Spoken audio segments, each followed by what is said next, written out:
Olá, meu irmão, graça e paz. Aqui quem fala é o irmão Vitor e hoje eu tenho uma palavra de Deus para você que se encontra no livro de Mateus, no capítulo 5, versículo 3. O texto diz assim: Bem-aventurados os pobres em espírito, porque deles é o reino dos céus. Irmão, esse texto é maravilhoso, é um texto encantador. Jesus Cristo, ele está trazendo um compilado de ensinamentos, conhecido como o Sermão do Monte ou o Sermão da Montanha, e ele fala sobre as bem-aventuranças, as 8 qualidades de um seguidor de Jesus. Um teólogo respeitadíssimo, John Stott, ele vai falar que os ensinos de Jesus Cristo, nesse sermão que ele traz, nada mais é do que o desejo do Senhor Jesus Cristo para os seus seguidores, que eles façam aquilo que ele está ensinando, que eles vivam esses ensinamentos que ele vai nos trazer. Então é uma passagem que nós precisamos dedicar um tempo à sua leitura, a de fato compreender o que ele está nos ensinando, E o que significa ser bem-aventurado? Quando Jesus Cristo ele fala sobre ser bem-aventurado, ele está falando sobre a felicidade, Mas não a felicidade segundo o pensamento do mundo, mas a felicidade aos olhos do Senhor, E Jesus está falando sobre características, qualidades que ele espera encontrar nos seus servos. A primeira que nós lemos, Jesus está falando sobre ser pobre de espírito, ou ser pobre em espírito. E o que isso significa? Primeiro nós precisamos entender o que não significa ser pobre de espírito. Jesus não está falando sobre a pobreza material, Jesus não está falando sobre ser pobre no sentido de ser tímido, de ser introvertido, ou de padecer por alguma situação, de ser rejeitado, ou talvez de ser abusado. Jesus não está falando sobre esse tipo de pobreza, até porque Deus não louva esse tipo de situação, A passagem, por exemplo, bem-aventurado a pessoa rejeitada, isso não faz sentido algum, Jesus não está falando sobre esse tipo de pobreza. Jesus está falando sobre a pobreza espiritual.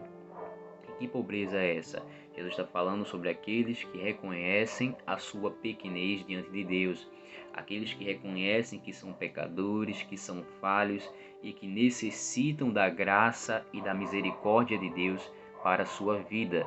Na Bíblia nós podemos encontrar alguns exemplos de homens que eram espiritualmente pobres, como por exemplo Moisés, que recebeu a missão do Senhor de conduzir o povo de Deus à terra prometida.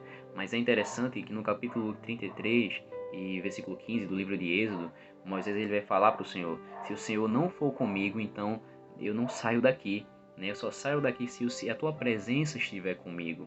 Olha como Moisés ele reconhece a dependência em Deus. Olha como Moisés ele coloca a sua vida sobre as mãos do Senhor. Ele entende que o Senhor é o seu guia. Se o Senhor não estiver na frente, não é possível chegar lá, outra passagem na Bíblia muito interessante é o capítulo 6 de Isaías, onde Isaías ele tem uma revelação, ele tem uma visão do trono de Deus. E quando ele vê a presença de Deus diante dele, ele fala: ai de mim, pois sou um homem de lábios impuros e habito no meio de um povo de impuros lábios, vou morrer. Ele reconhece que ele é um homem pecador, que ele é falho, ele reconhece a sua pequenez diante do Senhor. Outro exemplo também que a gente poderia destacar é Pedro, no capítulo 5 de Lucas, a pesca maravilhosa, onde Pedro ele reconhece que Jesus Cristo é o Filho de Deus, que há algo diferente nele. E quando ele vê aquela obra extraordinária, aquele milagre acontecendo diante dele, a multiplicação, os peixes, na verdade, que são pescados naquele mar. Pedro havia passado a noite toda tentando pescar e não conseguiu pegar nenhuma piaba.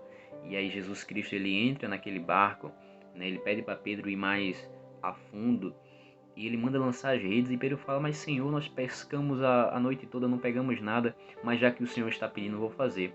E quando ele lança as redes, as redes quase se partem por conta da quantidade de peixes que eles conseguiram pescar. Foi necessário chamar outros pescadores que estavam ali próximos para conseguir pegar aqueles peixes, e quase que os barcos afundavam. E naquele momento Pedro ele reconhece que estava diante do Filho de Deus e ele se prostra aos pés de Jesus Cristo. Ele fala assim: afaste-se de mim, Senhor, porque eu sou um homem pecador. seja, Pedro, ele entende a sua pequenez diante do Senhor. Pedro entende que ele é um homem falho. Então, o pobre de espírito é aquele que reconhece isso. É aquele que não pensa que é autossuficiente, não é aquele que pensa que é bom, que vai encontrar o perdão do Senhor por meio das suas boas obras. Muito pelo contrário. É aquele que procura no Senhor misericórdia, que procura no Senhor graça, porque entende que é falho e que é pecador. Agora que nós compreendemos isso, é importante entender que existe uma promessa nessa bem-aventurança. O texto fala: bem-aventurados os pobres em espírito, porque deles é o reino dos céus. O reino dos céus é para aqueles que reconhecem isso. Reconhece que são pecadores, reconhece que são falhos, reconhece que não há nada de bom em si e procuram em Jesus a misericórdia e o perdão para seus pecados. Um pobre em espírito é aquele que confessa a Cristo como Senhor e Salvador, e ele recebe o reino dos céus, porque só é possível chegar no reino dos céus por meio de Jesus Cristo. As nossas boas obras não podem nos fazer conquistar o céu, adquirir o céu, porque não é por meio das obras humanas, e sim por meio da graça, e sim por meio do preço que foi pago por Jesus Cristo na cruz do Calvário.